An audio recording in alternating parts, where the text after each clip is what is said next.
எத்தனை வாட்டி நீங்கள் தெர்மாக்கோல்னு சொன்னாலும் பெருமாக்கோயில் தான் அவங்க புரிஞ்சுக்கிட்டாங்க. தெர்மாக்கோலுக்கு பேர் பெருமாளா? பெருமாக்கோயில். பெருமாக்கோயில் அவங்க தெர்மாக்கோல்னு கேள்விப்பட்டதில்லை. அப்போ பெருமாக்கோயில் தான் சொல்லுவாங்க. நம்ம பெருமாக்கோயில் எடுத்துட்டோம்னா தெர்மாக்கோலை கரெக்டாக எடுத்துகிட்டு வந்துட்டா போதும் நமக்கு. காளிகிற பூலிகிற கூலிகிற எனக்கு ஒரே புரியல. அந்த பெருமாக்கோயில்னு சொன்னேன், அது ஒன்று தான் எனக்கு புரியல. ஷூட்டிங் கூப்பிட்றாரு வாங்கன்ட்டு, இல்லைப்பா எனக்கு பெருக்கிற வேலை இருக்குது அப்படின்ட்டு ஒரு ஆயா சொல்கிறாங்க. இன்னொரு ஆயா அப்படியா சரி லேட் ஆகுது போல இருக்கு நானே பெருக்கிறேன்னு இவர் பெருக்கிறாரு. பெருக்கிட்டேன் வாப்பா அப்படின்னு கூப்பிட்றாரு. திருப்பி இல்லைப்பா நான் அதையும் பெருக்கணும், மாட்டை பிடிச்சி அதை கட்டணும், இப்படி ஒவ்வொரு ஏரியாவா நான் அதை பிடிச்சாதான் வருவேன் வரேன் அப்படின்னு. நீங்கள் வடிவேலை கூப்பிட்டு வந்து, யோகி பாபா கூப்பிட்டு வந்து, சந்தானமை கூப்பிட்டு வந்து நீங்கள் பல கோடி சம்பளம் கொடுத்து நீங்கள் பண்ணால் கூட உங்களுக்கு நகைச்சுவை கன்வே ஆகாமல் போன படங்கள் எத்தனையோ இருக்குது. ஒர்க் அவுட் ஆகாமல் போன படங்கள் எத்தனையோ இருக்குது. அள வேண்டிய சீனில் அள வைக்கிறோம், சிரிக்க வேண்டிய சீனில் சிரிக்க வைக்கிறோம். இதுதாங்க மக்களுக்கு தேவை. எப்போ பாரதி ராஜா வந்து ஒரு சிட்டியில் இருக்கிறத எப்படி கிராமத்துக்கு கொண்டு போனார், அதே ஒரு மிகப்பெரிய மாற்றம். ஸோ அந்த மாதிரி இவர் அடுத்த கட்டத்துக்கு இவர் கொண்டு போய் கேமரா வச்சிருக்காருன்னு நான் நினைக்கிறேன். இன்னும் அதான் ஒரு அமைச்சூர் படம்னு ஒன்று எதை வச்சு சொல்லணும் அப்படின்னா, அந்த கதை அமைச்சூராக இருக்கா அல்லது அதில் இருக்கிற தொழில்நுட்பங்கள் அமைச்சூராக இருக்காங்கிறத வச்சு சொல்லணும்னு நான் நினைப்பேன். ஏன்னா நான் வந்து ஒரு கேமராமேன் கிடையாது, நான் ஒரு சவுண்ட் இன்ஜினியர் கிடையாது, நான் ஒரு டெக்னீஷியன் கிடையாது. நான் படைப்பாளி. மக்கள்கிட்ட கருத்தை சொல்கிறதுக்காக தான் நான் இயக்குனராக மாறி இருக்கேன். டெக்னிக்கலாக தான் எங்கேயோ இருந்திருக்கும் அப்படின்னு நீங்கள் சொன்ன அந்த வார்த்தை டெக்னிக்கலாக தான் இருக்குன்னு நான் சொன்ன கருத்துலையோ கதையிலையோ நான் சொல்ல வந்த விஷயத்துலையோ அது அமைச்சூர்னஸ் இருந்திருக்காது. நான் சொல்ல வந்து சரியாக சொல்ல வந்தேன். நான் 4 வருஷம் கழிச்சு இந்த டெக்னிக்கல் விஷயம் எல்லாத்தையும் சரி பண்ணிட்டு வந்து இந்த படத்தை எடுக்கிறதுக்குள்ள இன்னும் 4 உயிர் போயிருமோன்னு நான் எனக்கு தவிக்கிறேன். நான் பார்த்த விஷயம், என் குடும்பத்தில் நடந்த விஷயம், நான் திரும்ப என் குடும்பத்தை எங்கள் சித்தப்பா இறந்த பிறகு நான் செய்தித்தாளில் பார்க்குறேன். அது வெறும் செய்தி என்னால் கடக்க முடியல. இதே வெங்காயம் படத்தை தெலுங்குல பண்ணணும்னு சொல்லிட்டு ஒரு முக்கியமான தயாரிப்பாளர் வந்தார். அவர் சொன்ன ஒரே ஒரு விஷயம், இவ்வளோ பணம் கொடுக்குறவங்களுக்கு நான் ஒரே ஒரு விஷயம் மட்டும் மாற்றிக்கிறேன், அந்த 4 பேர் சாமியாராக வேணாம். அந்த ஊரில் வந்து ஒரு முக்கிய புள்ளி, அவர் வந்து ஒரு லஞ்சம் வாங்கி வந்து அந்த மக்களை வந்து துன்புறுத்துறாரு, ஒரு அரசு அதிகாரி வந்து ஊழல் பண்ணுறாரு, இப்படி ஒரு 4 பேரை நம்ம வச்சுக்கலாமா சார்? இது சங்கர் சாருக்கு உள்ள ஸ்கிரிப்ட். இது அவரு அட்ரஸ் கோடம்பாக்கம் இங்கே கிடையாது. சினிமாவும் கிராமமும் மிங்கிளாகிறது தான் இந்த பயாஸ்கோப்பில் ஒரு மூடு செட் ஆகிருக்கும். நமக்கு கொஞ்சம் சினிமா தெரியும், அவங்களுக்கு அந்த கிராமம் தெரியும். அப்படிங்கும் பொழுது அந்த சினிமாவையும் நம்ம சொல்லிக் கொடுக்குறதும் அதை அவங்க எப்படி தப்பாக பண்ணாங்கிறது அப்படியே ஸ்க்ரீனுக்கு மாற்றும் போது அது அந்த என்ன செய்யும்.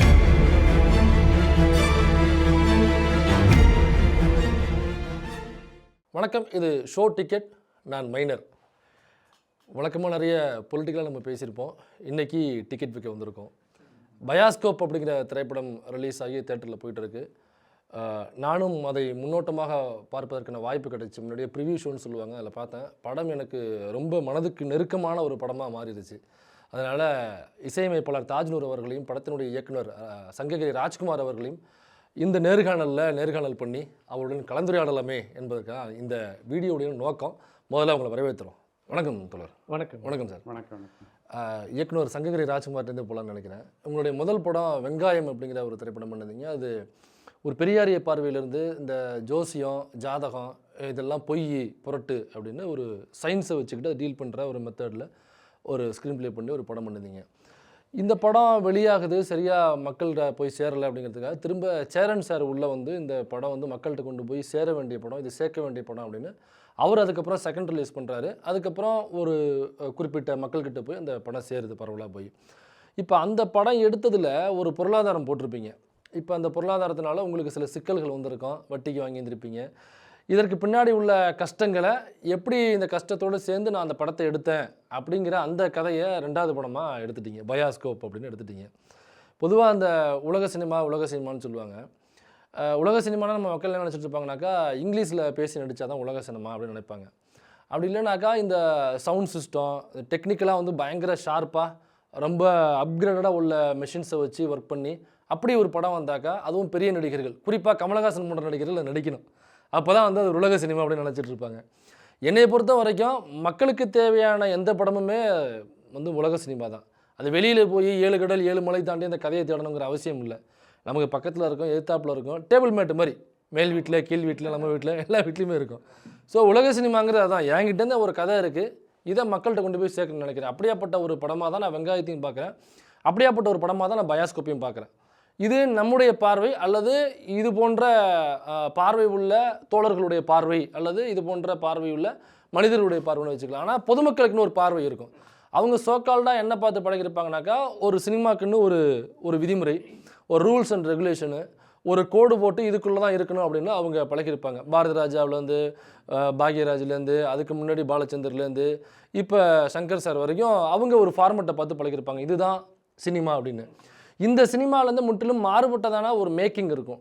நீங்கள் எடுக்கிற வெங்காயம் படத்துலையோ பயாஸ்கோப் படத்துலையோ ஒரு வேறுபட்ட ஒரு மேக்கிங்னு நான் சொல்ல வர்றது என்னன்னாக்கா, இந்த வார்த்தை உங்களை காயப்படுத்தாதுன்னு நம்பி நான் அந்த வார்த்தையை உபயோகப்படுத்தினேன். ஒரு அமைச்சூர்னஸ் அதில் அதிகமாக இருக்கும். ஏன்னாக்கா பிகாஸ் ஆஃப் பொருளாதாரம், ஃபினான்ஸ். ஏன்னாக்கா அந்த படத்துக்கு பொருளாதாரம் எக்கச்சக்கமாக போகிறதுக்கு ஆள் இருப்பாங்க. உங்கள் படத்துக்கு அப்படி ஆள் வரல அல்லது வரமாட்டாங்கன்னு நீங்களே அதை ஆரம்பிச்சிருப்பீங்க.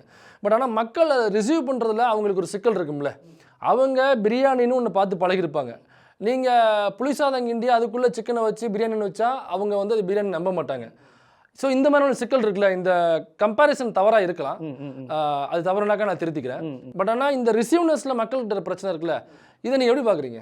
அதாங்க 2 விஷயம். எனக்கு ஒரு அமைச்சூர் படம்னு ஒன்று எதை வச்சு சொல்லணும் அப்படின்னா, அந்த கதை அமைச்சூராக இருக்கா அல்லது அதில் இருக்கிற தொழில்நுட்பங்கள் அமைச்சூராக இருக்காங்கிறத வச்சு சொல்லணும்னு நான் நினைப்பேன். ஏன்னா ஒரு கருத்தியல் சார்ந்த ஒரு படைப்பாளியா. ஏன்னா நான் வந்து ஒரு கேமராமேன் கிடையாது, நான் ஒரு சவுண்ட் இன்ஜினியர் கிடையாது, நான் ஒரு டெக்னீஷியன் கிடையாது. நான் படைப்பாளி. மக்கள்கிட்ட கருத்தை சொல்கிறதுக்காக தான் நான் இயக்குனராக மாறியிருக்கேன்.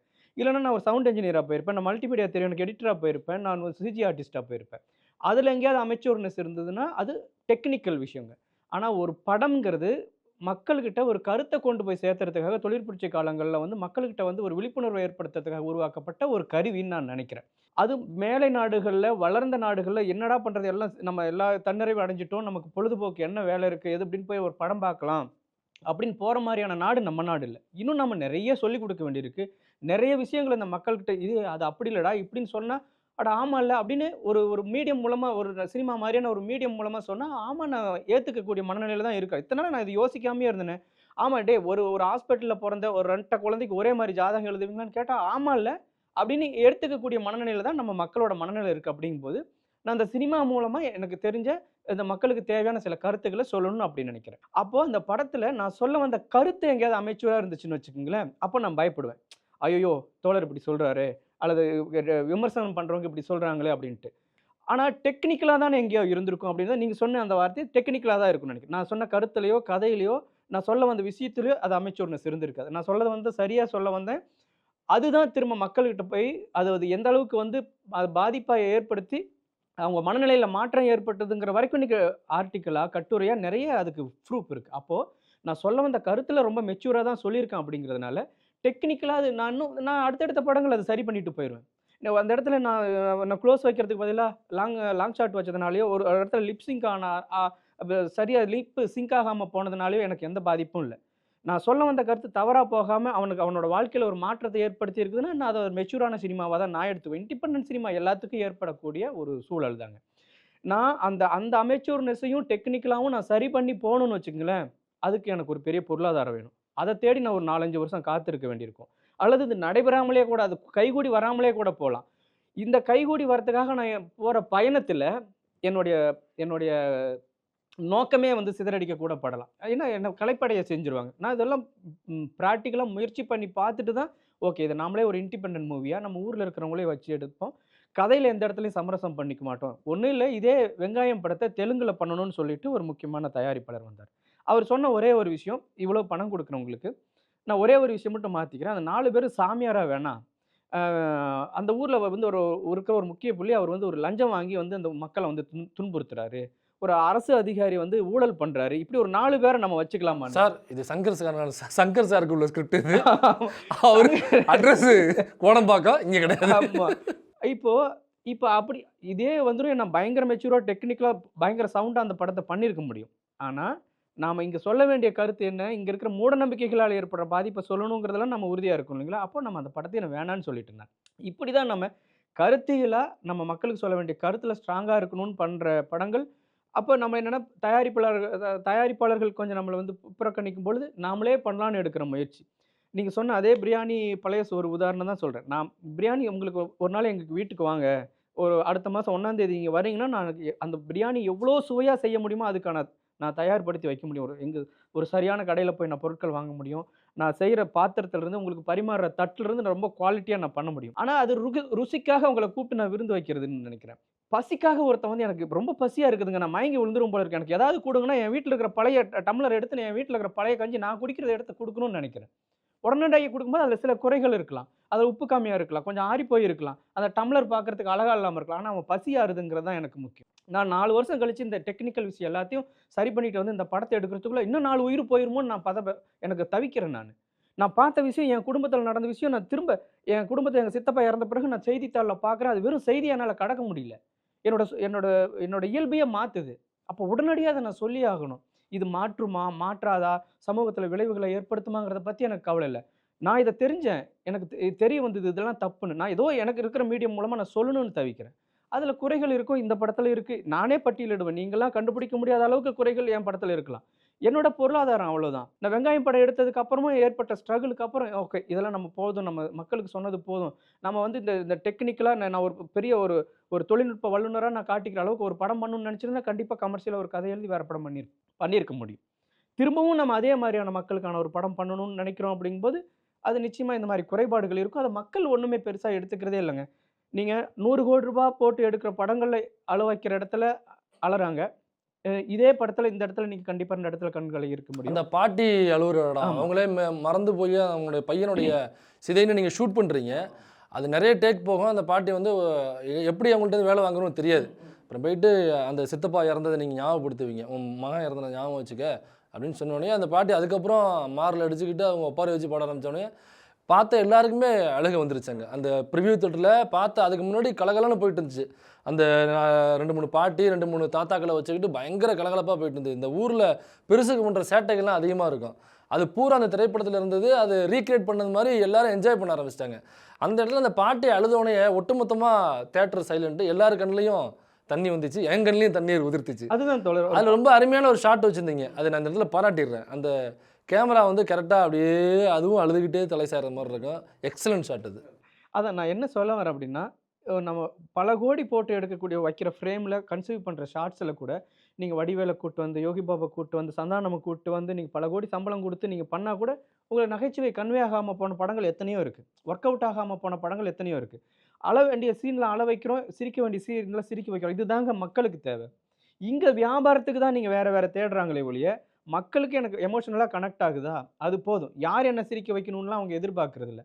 அப்போது அதில் இருக்கிற சின்ன சின்ன அமைச்சூர்னஸோடு இருந்தால் கூட பரவாயில்ல, நான் சொல்ல வேண்டிய எமோஷன் அங்கே கனெக்ட் பண்ணிடுறேன். அப்படிங்கும்போது இந்த மாதிரியான இண்டிபெண்டன்ட் மூவிகளை வந்து எனக்கு வந்து நான் சில சொல்கிறவங்ககிட்ட கூட என் படத்துலேயே சில குறைகள் இருக்கலாம். டெக்னிக்கலாக கருத்திலாம் இருக்கவே இருக்காது, டெக்னிக்கலாக இருக்கலாம். கருத்து எந்த அளவுக்கு நமக்கு முக்கியம் அப்படின்னு நம்ம நினைக்கிறோம்னு வச்சுங்களேன்.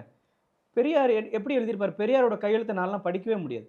ஒரு பேப்பரில் ஏதோ ஒரு பழைய பென்சில் எடுத்து வச்சுட்டு பெண்கள்கிட்ட இருந்து சமையல் அறையிலிருந்து வெளியில் கூட்டுவாங்க, அவங்க கையில் கரண்டியை பிடுங்கிட்டு புத்தகத்தை கொடுங்கடான்னு ஒரு கிறுக்கி வச்சிருக்காரு. அவரோட எடுத்து கிறுக்கலாம். அது ஒரு பக்கம் இருக்கட்டும். ரொம்ப அழகான குவாலிட்டியான பேப்பரில் ஒரு பார்க்கர் பேனால், ஒரு கோல்டன் பேனால வந்து ஒரு எழுதுறான், பெண்கள் வீட்டுக்குள் முடங்கி கிடக்கணும், கணவனுக்கு அடி ரங்கராஜ் பாண்டே எழுதுறாருன்னு வச்சுக்கோ, எழுதுறாரு. அந்த மாதிரி ஒருத்தர் வந்து ஒரு விலை உயர்ந்த பேனால ரொம்ப அழகாக எழுதி வைக்கிறாருன்னு வைங்களேன். இது எது சரியானது?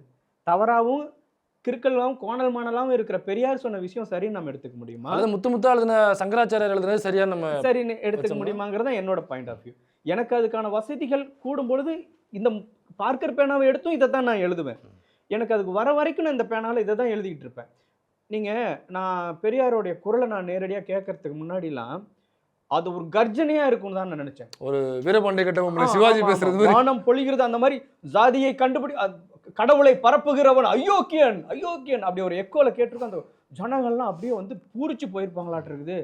இந்த குரல் தாண்ட இந்த தமிழ்நாட்டின் இன்னைக்கு வரைக்கும் காப்பாத்திட்டு இருந்திருக்கும் போல இருக்குன்னு தான் நான் நினைச்சிட்டு. கிட்டத்தட்ட சீமானுடைய ஒரு ஆமா அந்த மாதிரி ஒரு கம்பீரமான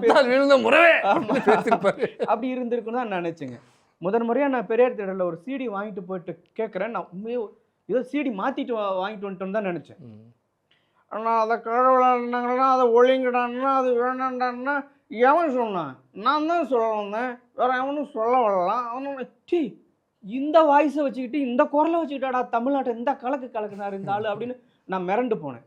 அப்போது நம்ம என்ன சொல்கிறோங்கிறது தான் முக்கியமே ஒழிய அது எப்படி சொல்கிறோங்கிறது இந்த மக்களுக்கு தேவை. நம்ம சரியானதை சொன்னால் அது சில குறைகள் இருக்குங்க. நீங்கள் தவறாக எடுத்துக்க மாட்டேன்னு சொன்னால் எனக்கு தவறாகவே இல்லை, எனக்கு தெரியுமே.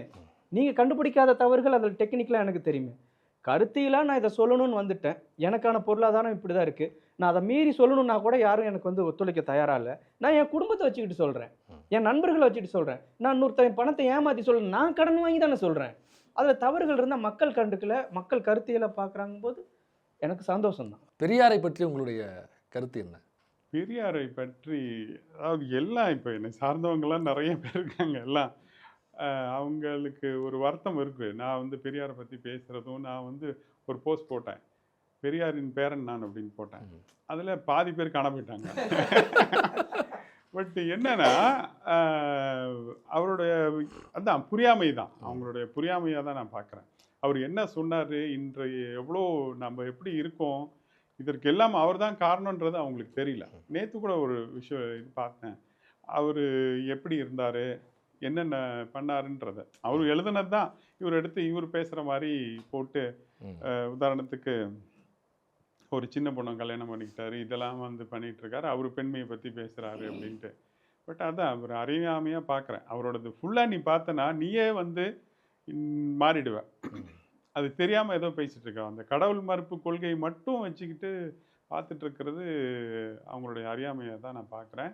அடிக்கடி என் மனதில் தோன்றது வந்து ரொம்ப அதை முன்னிறுத்தி நான் போயிட்டுருக்கிறது வந்து மானமும் அறிவும் மனிதனுக்கு அழகு அப்படின்ற இந்த இது நிறைய இடத்துல எனக்கு அப்ளை ஆகும். ஒரு சில விஷயத்த நான் மிஸ் பண்ணிட்டேனே, அது பண்ணியிருக்கலாமா இப்படின்னு நினைக்கும்போது மானம் அப்படின்றது அதுதான் அழகுன்றது எனக்கு தோணும்.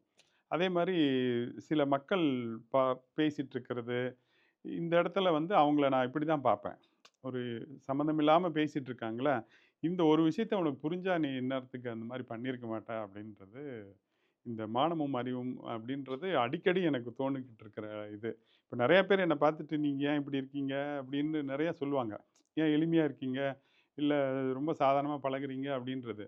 இந்த ஒரு விஷயம் தான் என்னை மாற்றினதா நான் நினைக்கிறேன். இது ஃப்ரம் தி ஹார்ட்லேருந்து வந்த வேர்டாக நான் ரிசீவ் பண்ணுறேன். ரொம்ப அருமையான விளக்கம் கொடுத்தீங்க, ரொம்ப நன்றி சார். அந்த பாட்டிகளை கடைசியாக சாகடிச்சிருவீங்கன்ட்டு அந்த மொமெண்ட்டு ஒரு படம் பண்ணும்பொழுது கடைசியாக ஒரு ஹார்ட் டச்சிங் மொமெண்ட் அப்படின்னாக்கா கழுத்தை பிடிச்சி கடிச்சு வச்சுருது அல்லது சாகடிச்சிருது, ரெண்டாக பொழந்து போட்டுறது, அப்படி ரொம்ப அந்த படத்தில் வந்து ரொம்ப நெருக்கமாக எந்த கேரக்டர் வந்துக்கிட்டே இருக்கோ அது சென்டிமெண்ட்டாக யார் ஆடியன்ஸ் ரிசீவ் பண்ணிட்டான் அப்படின்னாக்கா கடைசியாக அவனை போட்டு தள்ளிட்டாக்கா ஆடியன்ஸ் அழுதுருவான், படத்தை வந்து ஈஸியாக அவன் கொண்டாடிடுவான், ஏதோ ஒன்று பேசி கொண்டு போய் சேர்த்துருவான் அப்படிங்கிற அந்த எண்ணத்தில் தான் ஏதோ ஒன்று நீங்கள் பண்ண போகிறீங்க. இந்த கிளவியில் யாரோ ஒரு கிளவியை சாகடிக்க போகிறீங்க, அந்த வண்டி போகும்பொழுது கூட நான் எதிர்பார்த்தேன் ஆரம்பிச்சிட்டாரியா அப்படின்னு ஒரு மொமெண்ட் எல்லாருக்குமே போச்சு. என்னக்கா அந்த கிளவியை சாகடிக்காதீங்க அப்படிங்கிறது தான் எங்களோட எண்ணம்.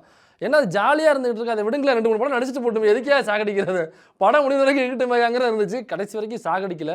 ஒருவேளை பார்க்குற ஆடியன்ஸுக்கு படம் பார்க்கும்பொழுது அவங்களும் எதிர்பார்த்துக்கலாம். அந்த மொமெண்ட்டை நான் இதன் மூலிமா தகர்க்கிறேன்னு எனக்கு தெரியல.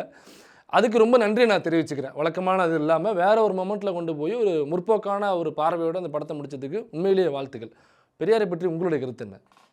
என்னுடைய கருத்து தான் படைப்புகளை சொல்லிக்கிட்டே இருக்கேன். நான் வந்து வெங்காயம் படம் எடுக்கும் பொழுது பெரிய தளர்ச்சியான சோர்வான டைம்லலாம் என்னுடைய ஆஃபீஸில் வந்து நான் கதவுல எழுதி வச்சது தான், இந்த இந்த மக்களுக்கான சில கருத்துக்களை நான் சொல்லி பதிந்தாக வேண்டும். இதை சொல்லும் இடத்தில் நான் தான் இருக்கிறேன். இதை நான் இன்று ஏற்றுக்கொள்ளாவிட்டாலும் நாளை ஒரு நாள் ஏற்றுக்கொள்ளும் நிலை வரும். குடியரசு இதழை நானே எழுதி நானே அச்சிட்டு நானே படித்து கொள்ளும் நிலைக்கு போனாலும் அதை வெளியிட வேண்டியது என்னுடைய கடமைன்னு எழுதியிருப்பார். ஒரு கிழவனுக்கு எவ்வளோ தன்னம்பிக்கை, எவ்வளோ ஒரு சமூகத்தின் மேலே ஒரு ஒரு ஒரு ஆக்ரோஷமான ஒரு அக்கறை இருந்திருந்தா அதை நான் செஞ்சே ஆவண்டான்னு 90 வயசில் ஒருத்தர் நின்றுருப்பார். இந்த ஆள் இந்த வயசுலலாம் ஓடும்போது நமக்கு என்னடா அப்படிங்கிற ஒரு தன்னம்பிக்கையை அப்போ இருந்தே எனக்கு கொடுத்தவர் பெரியார். கருத்தியெல்லாம் கூட உலகத்தின் மிகச்சிறந்த தலைவராக நான் வந்து கம்பேரிஷனே இல்லாமல் ஒருத்தரை எடுத்துக்குவேன். அப்படின்னா கடைசி வரைக்கும் என்னுடைய வறுமைகள் எத்தனை குடும்பங்களில் வர பிரச்சனைகள் எது வந்தாலும் சமரசம் பண்ணிக்க முடியாத ஒரு தலைவராக ஒருத்தரை ஏற்றுக்க முடியும் அப்படின்னா அது பெரியார் தான். ஏன் நான் இது சும்மா இன்றைக்கி பெரியாரை பற்றி கேட்டுட்டீங்க, அவரை பற்றி புகழணும்னு இல்லை. எல்லா தலைவர்களுமே ஒரு பாதிக்கப்பட்ட சமூகத்தில் இருந்து வந்து அதை மீண்டு வரணுங்கிறதுக்காக போராடி இருக்காங்க. அம்பேத்கரே எடுத்துக்கிட்டா கூட, அம்பேத்கரையும் பெரியாரையும் கம்பேர் பண்ணுறது சுத்தமாக நமக்கு உடன்பாடு இல்லை. இருந்தாலும் கூட சில நேரங்களில் சில இயக்குநர்கள் அதை கம்பேர் பண்ணி சொல்கிறாங்கும்போது நான் இதையும் சொல்ல வேண்டியதாக இருக்குது. அம்பேத்கர் அந்த ஒடுக்கப்பட்ட சமூகத்திலிருந்து அந்த பாதிப்புகளை ஃபேஸ் பண்ணதுனால அவர் அதை மீளணும்னு நினைக்கிறார். பிரபாகரன் கூட எடுத்துக்கங்க. தமிழர்கள் அங்கே ஒடுக்கப்படுறாங்க, நம்ம அதிலிருந்து மீண்டு வரணும்னு நினைக்கிறாங்க. எல்லாமே எல்லா தலைவர்களுமே பெரும்பான்மையான தலைவர் மண்டேலா எடுத்துக்கிட்டா நிறவெறியரால் தாக்கப்படுறார், அவர் வந்து புரட்சியாளராக மாறார். இப்படி இல்லாமல் ஒடுக்கப்பட்ட சமூகத்துக்கு எதிராக யார் ஒடுக்கிக்கிட்டு இருந்தாங்களோ அந்த ஆதிக்க சமூகத்திலிருந்து ஒருத்தர் கிளம்பி வரார். பெண்களுக்கு பேசுறவங்க வந்து பார்த்தா பெரும்பாலும் பெண்களாக இருந்து பாதிக்கப்பட்ட ஒருத்தங்க வந்து பெண்களுக்கு எதிராக குரல் கொடுத்திருப்பாங்க. ஆனா இவர் ஆண் சமுதாயத்திலிருந்து பெண்களுக்கு எதிராக பேசுறார். ஒரு ஏழை சமூகம் ஒடுக்கப்பட்ட வர்க்க ரீதியா ஒடுக்கப்பட்டவங்க வந்து கம்யூனிசம் பேசுவாங்க. இவர் பெரிய பணக்காரரா இருந்திருக்கார். யாருக்கு எதெல்லாம் பேசினாரோ அதெல்லாம் தாண்டி ஒரு வசதியா தான் இருந்திருக்கார். ஒடுக்கப்பட்டவருக்கு எதிராக பேசினது இவர் தான் அந்த இடத்துல இருந்து இந்த சமூகத்தில் பேர் உயர்ந்த சமூகமா சொல்லப்படக்கூடிய ஒரு சமூகத்துல இருந்து வந்திருக்கார். அப்போ தான் பாதிக்கப்பட்டதற்காக மீண்டு வரணும்னு சொல்லி வந்த தலைவர் இல்ல அது. மக்களை பார்த்து நானே வந்து திருந்தணும்டா, என்ன மாதிரி இருக்கிறவங்க திருந்தண்டான்னு சொல்லி அந்த இடத்துல இருந்து பேசுனதுனால தான் இன்னைக்கு வரைக்கும் அவரோட கருத்துல யாரும் உடைக்கவே முடியல, சமரசம் பண்ணிக்கவே முடியல. எத்தனையோ தலைவர்களை உள்வாங்கிக்கிட்ட பிற்போக்குவாதம் அவரை வந்து தொடக்கூட முடியாத இடத்துல அவர் இருக்கார் அப்படின்னா, அவர் ஒரு துளி அளவும் தன்னலம் இல்லாம அந்த மக்களுக்காக சிந்திச்சது தான் அப்படின்னு நான் சொல்லுவேன். அதனால என்னுடைய எல்லாமே பெரியார் தான் அப்படிங்கிறத நான் சொல்லுவேன். இப்ப பெரியாருக்கு எதிராக சிலர் நிறைய பேர் வந்து புரளிகளை வதந்திகளையும் பரப்பிட்டு இருக்காங்கல்ல, அவங்களுக்கு நச்சுன்னு ஒரு பதில் கொடுக்கணும் என்ன கொடுப்பீங்க? ஜாதியோ மதமோ மறைமுகமா தனக்குள் வந்துட்டா கூட பெரியார் ஒவ்வாமையாக ஆயிடுவார். அப்போ பெரியார் எதிர்க்கிறாங்கன்னா அது நம்ம டெஸ்ட் பண்ணி பார்த்தா தெரியும், எங்கேயோ ஜாதியோ மதமோ ஏதோ ஒரு பிற்போக்குத்தனம் உள்ள பூந்துருக்கு அப்படின்னு அர்த்தம். இதுல தாஜ்நூர் சார் வந்து எப்படி உள்ள வந்தாங்க? வம்சம் போன்ற படங்களுக்கு நீங்க மியூசிக் பண்ணியிருக்கீங்க. நீங்க ஏஆர் ரஹ்மான் சார்ட்ட கிட்டத்தட்ட 13-14 வருடங்கள் அவருடைய உதவியாளரா இருந்திருக்கீங்க. அப்ப ஏஆர் ரஹ்மான் சார் இல்லைனாக்கா அந்த இடத்துல நீங்க தான் உட்காரணுங்கிற சூழலாம் நிறைய இருந்திருக்கும் இல்லைங்களா? அவர் இல்லாத நேரத்தில் அல்லது இருக்கும்போது கூட அப்படியாப்பட்ட சூழலாக நீங்கள் இருந்திருப்பீங்க. இப்போ இவ்வளோ ஒரு சின்ன பட்ஜெட்டில் இப்படி மக்களுக்கான ஒரு படத்தை அவர் எடுத்துகிட்டு வர்றாரு. இதில் பண்ணாக்கா ஃபினான்ஷியலாக கண்டிப்பாக உங்களுக்கு எதுவும் இருக்காது எனக்கு தெரிஞ்சு. அப்படியே ஏதாவது ஃபினான்ஷியலாக கொடுத்துருந்தாலும் இந்த வாசிப்பு கருவிகளுக்கான தொகையாக தான் இருந்திருக்குமே தவிர உங்களுக்கு பேக்கெட்டில் போகிறது கண்டிப்பாக இது இருந்திருக்காது. ஸோ இதை எப்படி நீங்கள் ஒத்துக்கிட்டீங்க? எதற்காக இந்த படத்தை நீங்கள் ஒத்துக்கிட்டீங்க? நான் ஒரு கிட்டத்தட்ட 25 படங்கள் பண்ணியிருக்கேன். அது உங்களுக்கும் தெரிய வரலன்னு நினைக்கிறேன். இல்லை நான் நீங்கள் வம்சம் பண்ணியிருக்கீங்க. ஆமாம், ஒரு குறிப்பிட்ட படங்கள் தான் உங்களுக்கு தெரிய வருது. ஆமாம். ஏன் அந்த படங்கள்லாம் தெரியலனாக்கா பெரிய செலவு தான் பண்ணியிருக்காங்க, பட் தெரிய வரல உங்களுக்கு. அதுக்கு கருத்தியல் தான். அந்த இப்போ நீங்கள் இவ்வளோ நேரம் டிஸ்கஸ் பண்ண அந்த ஒரே விஷயம்தான். எந்த ஒரு படம் வந்து சரியான கருத்தும் சரியான விஷயமும் அந்த கண்டென்ட் இருக்கு, கண்டென்ட்டுன்னு நான் இங்கிலீஷில் சொல்கிறேன். அந்த கண்டென்ட் வந்து எது சரியாக இருக்கோ அதுதான் மக்களிடம் போய் சேருது, அதுதான் பிரபலம் அடையுது எல்லாம். இப்போ நான் மற்ற படங்கள்லாம் ஏன் தெரிய வரல அப்படின்றதுக்கு அது எல்லாம் வீக்காக இருக்குன்னு அர்த்தம். ஸோ கருத்து சரியாக இருக்குது, மற்ற விஷயங்கள் கம்மியாக இருந்தாலும் பிரச்சனை இல்லை. அந்த மாதிரி நான் நினைக்கிறேன். வந்து இவருடைய படங்கள், இவருடைய சிந்தனைகள் வந்து எனக்கு ரொம்ப பிடிச்சிருக்கு. உண்மையாகவே அந்த சிந்தனையில் நானும் இருக்கிறதுனால பெரியாரோட இது எல்லாமே முதல்ல தெரில எனக்கு. படிக்க படிக்க எனக்கு அது உள் வருது, அதோடைய சிறப்புகள் தெரிய வருது. ஸோ அதை சார்ந்து இருக்கும்போது எனக்கும் அது நெருக்கமாயிடுது. வேறு படத்துக்கு மியூசிக் பண்ணுறதோட இந்த படத்துக்கு மியூசிக் பண்ணுன்றது எனக்கு வந்து ரொம்ப விருப்பமாக இருக்குது. அதில் நானும் ஒரு பார்ட்டாக இருக்கணும்னு நினைக்கிறது என்னுடைய விருப்பம். நீங்கள் வந்து நிறைய விளம்பரம் சார்ந்து நீங்கள் நிறைய ஆட் இண்டஸ்ட்ரியில் பெரிய ஒர்க்கராக இருந்திருக்கீங்க. நிறைய விளம்பரங்களுக்கு நீங்கள் மியூசிக் பண்ணியிருக்கீங்க. அது மட்டும் இல்லாமல் சமூகம் சார்ந்த ஒரு டாக்குமெண்ட்ரி வருது, சமூகம் சார்ந்த சோஷியல் அவேர்னஸ் வீடியோஸ் வருதுனாக்கா அதில் உங்களை ஒதுக்கிட்டு அதை பார்க்க முடியாது. நிறைய நீங்கள் இது மாதிரி பண்ணியிருக்கீங்க. அதற்கான அங்கீகாரமாக தான் தமிழக அரசு வந்து உங்களுக்கு பெரியார் விருது ஒரு தடவை வழங்கினாங்க. வழக்கமாக பொயட்டுக்கு வழங்குவாங்க, வெரி ஃபஸ்ட்டு ஒரு மியூசிக் டைரக்டருக்கு பெரியார் விருது வழங்குறாங்க, சமூகம் சார்ந்து செயல்படுறாரு அப்படின்னாக்கா அது நீங்கள் தான் அப்படிங்கிறது என்னுடைய புரிதல் நினைக்கிறேன். நான் சொன்னது சரிதாங்களா? கரெக்ட். அது எதுக்காகனா, நான் ஒரு நிகழ்வில் இருந்து தான் இது தொடங்கினது. எப்படின்னா, ஒரு சேலம் என்னோட நேட்டிவ். அங்கே ஒரு ஸ்கூலில் வந்து கெஸ்ட்டாக கூப்பிட்றாங்க. என்னோடய படம் வந்துருச்சு, இந்த படம் வம்சம் வந்து நல்லா பேர் இருக்குது, அதனால் ஒரு கெஸ்ட்டாக கூப்பிட்றாங்க. போன உடனே உட்காந்துருக்கேன். ஒரு டான்ஸ், இது +2 கேர்ள்ஸ் ஸ்கூல். அது போய் உட்காந்துருக்கேன். அதுக்கு நான் வந்திருக்கேன்னு சொல்லிட்டு ஒரு டான்ஸ் இதெல்லாம் ஸ்பெஷல் ப்ரோக்ராம்ஸ்லாம் வைக்கிறாங்க எல்லாமே. அதில் ஒரு மியூசிக்காக வைக்கிறாங்க. ஒரு பாடல் வந்து +2 பொண்ணுங்க டான்ஸ் ஆடுது எல்லாம். அது என்ன பாட்டுன்னா, ஒரு நல்ல ஒரு ஃபேமஸான அந்த டைமுக்கு வந்த ஒரு பாடல். அதில் வந்து ரொம்ப அவ்வளோ ப்ராக்டிஸ் பண்ணி டான்ஸ் ஆடுறாங்க எல்லாருமே. ரொம்ப வியப்பாக அவங்க வந்து என்கிட்ட காமிக்கணுன்றதுக்காக பிரம்மாண்டமாக காமிக்கிறாங்க. நான் அதை பார்த்துட்டு இருக்கேன். பட் அதோட கருத்து வரிகள் என்னன்றத கவனிக்கவே இல்லை அவங்க. அது அவ்வளோ மோசமாக இருக்குது. ஒரு சினிமாக்கான ஒரு பாடலாக இருக்குது அது. அதை அவங்க எடுத்துக்கல. அது ஒரு ஃபேமஸ் சாங்குன்னு சொல்லி எடுத்துக்கிட்டாங்க. அதில் அந்த யாருமே கவனிக்கலன்னு எனக்கு தெரில. அந்த பாடலுடைய வரிகளை அவங்க பாடிக்கிட்டு டான்ஸ் ஆடுறாங்க. எனக்கு ரொம்ப வருத்தமாக இருந்தது அதை பார்க்குறதுக்கே. அது சினிமாவில் அந்த சூழலுக்கான ஒரு டான்ஸ் அது. அதை எடுத்து இவங்க டான்ஸ் ஆடிட்டு இருக்கிறது ரொம்ப வருத்தமாக இருந்தது எனக்கு பார்த்துட்டு. இது முடிச்சோடனே நான் போய் பேசினேன். இது எதுக்காக இந்த மாதிரி போட்டிங்க அப்படின்னு கேட்டேன். ஒரு ஃபேமஸ் சார் அப்படி இப்படின்னாங்க. அப்போது எனக்கு தோணுது, இதற்காகவே இதே ஸ்டைலில் நல்ல கருத்துள்ள லிரிக்ஸாக எழுதி நான் பண்ணணும்னு சொல்லிட்டு உடனே ஒரு பாட்டு எழுதி ஒரு மியூசிக் பண்ணி அவங்களுக்கு அனுப்பிச்சேன். அதில் நம்ம இப்படி இருக்கணும், ஒழுங்காக இருக்கணும், எப்படி படிக்கணும், எப்படி சமூகத்தை பார்க்கணும், இப்படி ஒரு லிரிக்ஸ் எழுதி அந்த பீட்லேயே அப்போ அவங்க அந்த பீட் தான் அந்த ஃபேமஸாக அவங்க பார்க்குறாங்க. அதனால் அந்த மாதிரி ஒரு பாடல் பண்ணி ஃபஸ்ட்டு கொடுத்தேன். அது மிகப்பெரிய வரவேற்பு பெற்றது. அதுக்கப்புறம் தொடர்ந்து ஸ்கூல்ஸ் எல்லாமே வந்து என்கிட்ட கேட்க ஆரம்பிச்சிட்டாங்க, எங்கள் விழாக்கு ஒன்று கொடுங்க அப்படின்ட்டுன்னு. அது மாதிரி ரொம்ப இன்ட்ரெஸ்ட் எனக்கும் கொடுக்க ஆரம்பித்தேன். அப்போ தான் இங்கே சென்னையில் கார்ப்பரேஷன் இருக்குல்ல, சென்னை கார்ப்பரேஷன், அதில் ஒரு தமிழ்நாட்டில் இருக்கிற அத்தனை ஸ்கூல்ஸோட ஒரு ஃபங்க்ஷன் நடக்குது. அதில் என்னுடைய பாடலும் ஒன்று போனது. அதில் அந்த டைமில் இருக்கிற சிஎம் அந்த பாடலை பார்த்துட்டு ட்வைஸ் கேட்டாங்களாம். இந்த மாதிரி பாடல் தான் பண்ணணும் அப்படின்ட்டு அவங்களுக்கு அந்த டைமில் அது எல்லாருக்கும் பார்த்து இது பண்ணாங்க. ஸோ இது மூலமாக எனக்கு கொஞ்சம் கொஞ்சமாக இந்த மாதிரி சமூகம் சார்ந்து பண்ணணும் அப்படின்னு எனக்கு தோணுச்சு. அதே மாதிரி திருக்குறளை வந்து ஆர் பாலகிருஷ்ணன் சொல்லிட்டு ஐஏஎஸ் ஆஃபீஸர், அவர் ஒரிசாவோட சீஃப் செக்ரட்டரியாக இருந்தவர். அவர் இதெல்லாம் பார்த்துட்டு என்னை கூப்பிட்றாரு, திருக்குறளுக்கு ஒரு இது பண்ணணும் அப்படின்னு சொல்லிட்டு.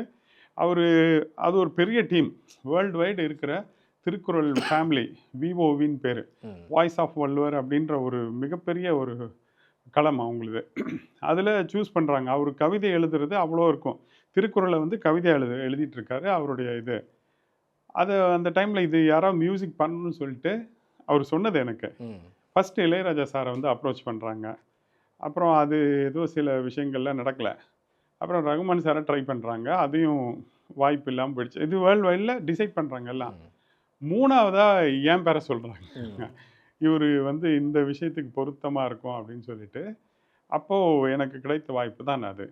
ஸோ திருக்குறளை வந்து ஃபோக் ஸ்டைலில் நாட்டுக்குறள்னு சொல்லி பண்ணேன். மிகப்பெரிய வரவேற்பை பெற்றது. அதை தொடர்ந்து அப்படியே பண்ணிகிட்ருக்கேன். அதுக்கப்புறம் திருக்குறளை வந்து அரபியில் டிரான்ஸ்லேட் பண்ணி டாக்டர் ஜாக்கிர் ஹுசேன் சொல்லிட்டு அவர் டிரான்ஸ்லேட் பண்ணார். 1330 நான் டிரான்ஸ்லேட் பண்ணி மியூசிக் பண்ணியிருந்தேன் கொரோனா காலத்தில். அது ஒரு பெரிய விஷயமா நான் நினைக்கிறேன். சார், இந்த உங்களோட ஒர்க்கை கேட்கும் பொழுது வழக்கமாக ஆர்ட் ஃபிலிம் டைரக்டர்னு சில பேரை பிராண்ட் பண்ணி வச்சுருவாங்க.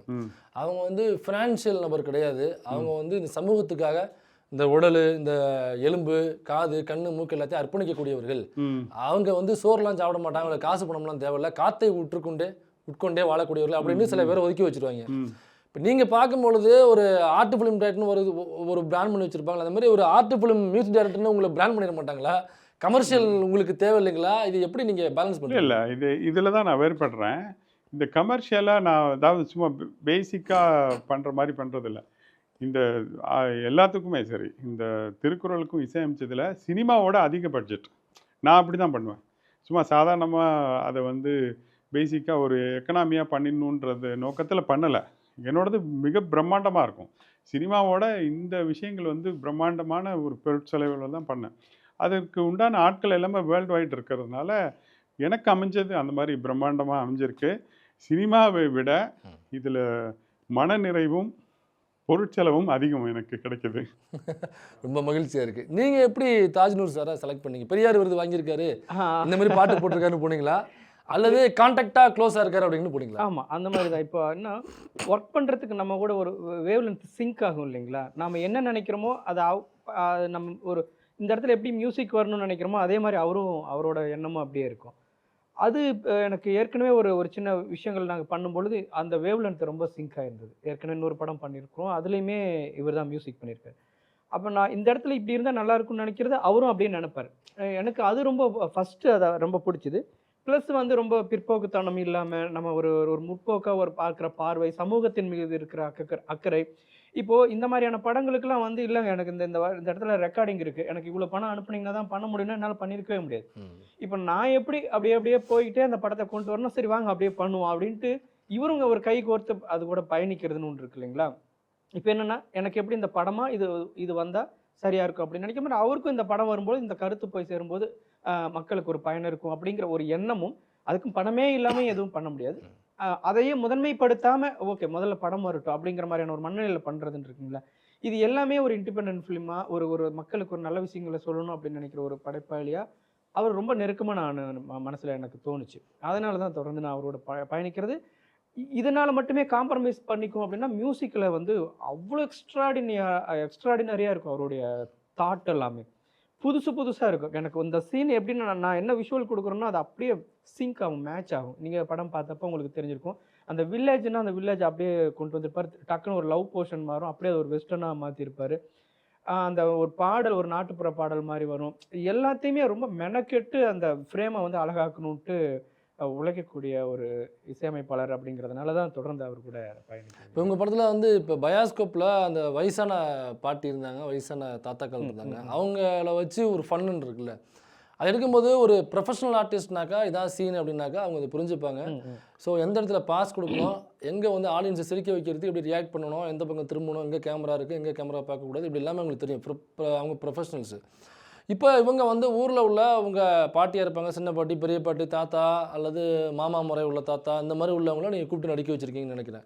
இவங்ககிட்ட எப்படி சொல்லி நீங்கள் வேலையை வாங்குனீங்க? எப்படி? அது இயல்பாக ஒரு சவாலான விஷயம் தாங்க. இப்போது அந்த படத்தில் ஒரு வழக்கமான சினிமா தன்மையிலிருந்து கொஞ்சம் விலகி இருந்ததுக்கு காரணமும் அவங்களுக்கு சினிமாவை பற்றி எதுவுமே தெரியாது அப்படிங்கிறது தான். ஒரு கவுண்டர் டயலாக்னா என்னன்னு தெரியாது, ஒரு கண்டினியூட்டினா என்னன்னு தெரியாது. பாட்டிங்க கிட்ட பெரிய போராட்டமாக தான் இருக்கும். ஒரு சீனை 3 நாள் எடுப்போம், 2 நாள் வந்து ஒரு ஒரு புடவையை கட்டிட்டு வந்திருப்பாங்க, அடுத்த நாள் ஒரு பட்டு புடவை, அது சீனாவே வச்சிருப்போம். கல்யாண நாளைக்கு ஒரு பட்டு புடவை கூட கட்டிட்டு வரக்கூடாதுங்கிறாங்க. ஆமா, ஏன் நான் பழைய சீலையா தான் கட்டிட்டு இருக்கணுமா? ஏன்னா ஒரு நாளைக்கு கூட பட்டு சீலை கட்டக்கூடாதா? நயன்தாரா மட்டும் கட்டிட்டு வருது, நான் கட்டிட்டு வரக்கூடாதுன்னு இருப்பாங்க. ஆமா, அந்த மாதிரி வந்து என்னன்னா அவங்களுக்கு அந்த இது கண்டினியூட்டி. ஒரு சீன்ல கட்டினா அது 3 நாளைக்கு அதே தான் கட்டணுங்கிறதோட அவங்களுக்கு தெரியும். கண்டினியூட்டிங்கிறதே திட்டுவாங்க, யாரை பார்த்துடா கம்மநாட்டிங்கிற வந்துருப்பாங்க இல்லையா? ஆமா, அந்த மாதிரி நிறைய இருக்கும் இல்லைங்களா? அப்புறம் ஒரு ஒரு லென்த்தி டயலாக்கா அவங்ககிட்ட வாங்க முடியாது.